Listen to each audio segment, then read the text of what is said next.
So, another question that comes up quite a lot, especially with newer arcs, is how does Arc link its skills together?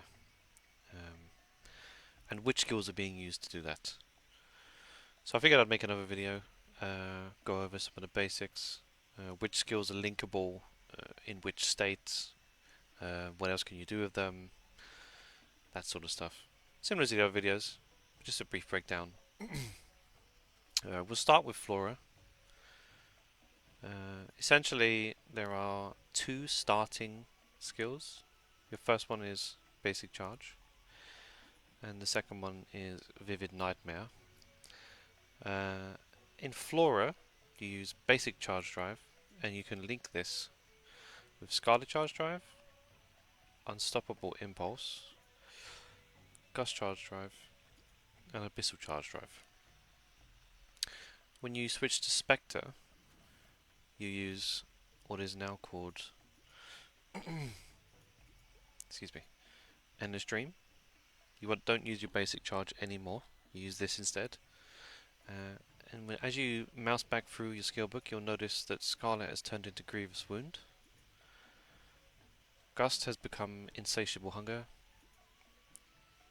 And Unbridled Chaos is the Spectre version of your Abyssal Charge Drive. In the Spectre forms, they no longer apply their buffs, because they've obviously physically changed. They have different properties as well. I'll go over them really fast. Essentially, your Scarlet Charge is a dash. If you're off the floor, it's actually a teleport, but only when you're off the floor. Gust Charge is like a reposition almost, so if you're floating in the air, you can use it to get straight back down to the floor. When you use Abyssal Charge, if you use it at the right time, it gives you super stance against pushes, which can be quite useful in bosses like Lotus. In this form, Grievous is basically the same. If it's on the floor, it's a dash. If it's in the air, it's a teleport, but it's slightly longer now. Hunger also forcibly moves you a set distance, and so does Unbridled Chaos, except that's even further. So, what you want to do, ideally, is link the skills together for optimal DPS. Because if you're standing holding basic charge, this isn't great damage. It's 3 lines plus the spells off the back. But if you're linking skills, now we're looking at more damage. More lines, more damage. More lines, more damage. What I wouldn't recommend, you probably can see it, right? If you link these two, you get a blue spell bullet. If you link Scarlet, you get your basic bullet and you get your Scarlet bullet. You link Abyssal, you get 2 bullets. But if you link Tenacious or Unstoppable Impulse, which is this one, you don't actually get a spell bullet because there's no spell bullet tied to it. So in Flora, don't link this skill. Keep it ready just for mobility purposes, because if you need to, you can reposition really quickly, like that, behind the boss.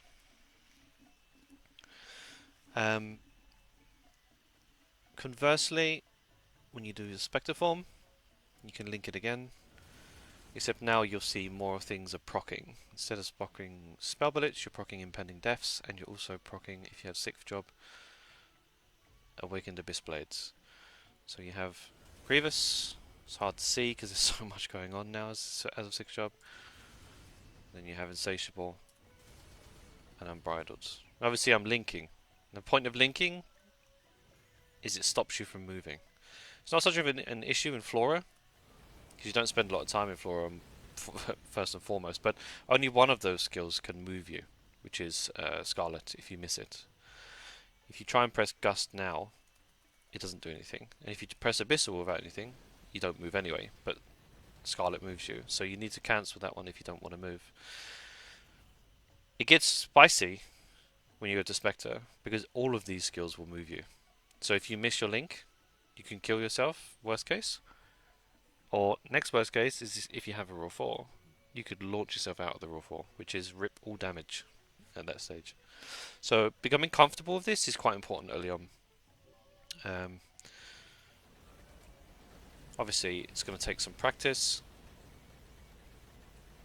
but you can really get into a nice rhythm with it once you're used to it. Um, what I will say as an exception, Inspector form, this skill, Tenacious Instinct, which I advised not to use in Flora, is usable because it procs bulls and it procs the blades. So you can use that skill to link Inspector, but not in Flora. I think that's pretty much it. One thing that a lot of people don't know that you can link is you can actually link Creeping Terror into any one of your skills, but you don't have to be Inspector to do this. So your Master of Corruption skill, which lets you switch in and out, has a cooldown on it. See, right now I'm pressing it and it didn't go through straight away. If that cooldown was still applied right now when I'm in Flora, you can get back into Spectre really fast by pressing Creeping Terror. It will bypass the cooldown. And if you're quick enough, you can combo it with one of the free combo skills. I try to recommend Unbridled Chaos just because it does the highest amount of damage, so you can just do like that instead. Not a lot of people know that, but it's a nice way to sort of rinse out a bit more damage. So, when it comes to linking, a lot of people find this quite difficult at first.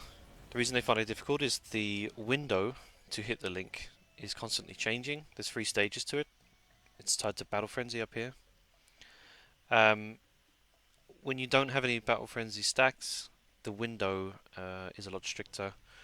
It'll feel very clunky, actually. You might find if you're used to hitting the Battle Frenzy free window, you'll think, why didn't that go through, sort of thing. So what I tend to recommend to newer players is instead of trying to learn the linking as tapping up front, which you do eventually try to move into because it's faster, and you can end up getting quite a noticeable DPS increase. But what you want to probably try and do, especially if you don't have any stacks of Battle Frenzy up front, is you want to try to hold your basic charge and then press and hold one of the links, just like that. Because pressing and holding will feel more consistent, at least until you're at Battle Frenzy 3. You can continue to press and hold if you want to.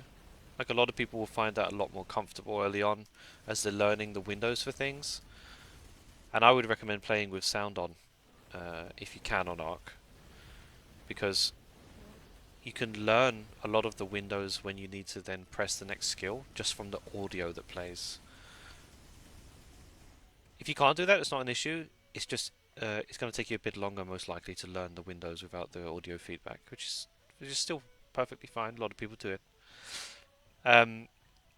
But yeah, if you're struggling at first, try the hold method. So you press the first one, then you press and hold one of your linking skills, like that. The obvious drawback to this is because you're holding, you're not releasing straight away. So you'll end up holding onto these skills for a little bit too long as you get a bit too comfortable with it, and it lowers your DPS a bit. Once you start tapping though, you can start spitting out damage really fast. And obviously, this is very good in Spectre now, because you have your impending deaths proccing off of these skills, and you also have the blades. These blades are very strong, and we got them with 6th job. You need to spend them as much as you can when you're linking. Prior to 6th job, because of 0 or 10 attack speed, whichever metric you want to use, not comboing in Spectre was still a damage loss, but it was a damage loss that a lot of people were very acceptable of, because it wasn't that big. It was sort of 5%-ish, something like that. Obviously in a real boss it would be slightly different because the boss moves. But now, now these blades exist, especially if you have cooldown skip, the difference is quite noticeable. If you don't link skills and you just hold down one key, you're losing a lot more. And that will only increase over time, because at the moment we don't have our Spectre skills boosted at all, and we don't have the starting link skill boosted either. When this gets boosted and the Spectre skills are boosted, linking skills will be a hard mandatory requirement. Obviously, if these blades hadn't existed at all, it might have been that the damage distribution would be near the same as pre-6th job, but because they do, it's not looking like that's going to be the case. So try to link as much as you can. Try the hold method up front if it helps, especially in Spectre. It can be really scary when you pop raw. You're like, oh god, I need to tap my skill. No, no, no. Don't worry about that because losing the raw is significantly more damaging than linking slowly in it. As long as you don't launch yourself out of it, that's a good starting point. So start by holding, and then over time, start tapping. And you'll get way more comfortable over time. Be able to weave in the creeping terror like I did there. If you've got cooldown skip, as you get more comfortable, you'll be able to skip quickly. Once you notice it skip, you'll be able to react to it really fast. And your DPS will just keep going up. I mean, Arc's not a DPS class, so this is all very much supplementary. It's all about your burst, but every little helps. Um, that's pretty much it. It's not much to it.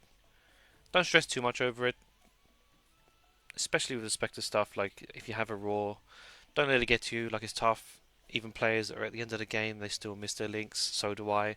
It can get a little bit rough when you're in parties because you might be with like a Nightwalker or a Kana. Kana's domain seems to be really unoptimized and it can cause a lot of classes to drop frames when you're inside of it. There's not a lot you can do. Um, so try the hold method. See if it works for you. And then as you get used to the windows, try to move to tapping. But yeah. I hope that helps. I'll see if I can go over some other topics in the future. But until then, yeah, thank you very much.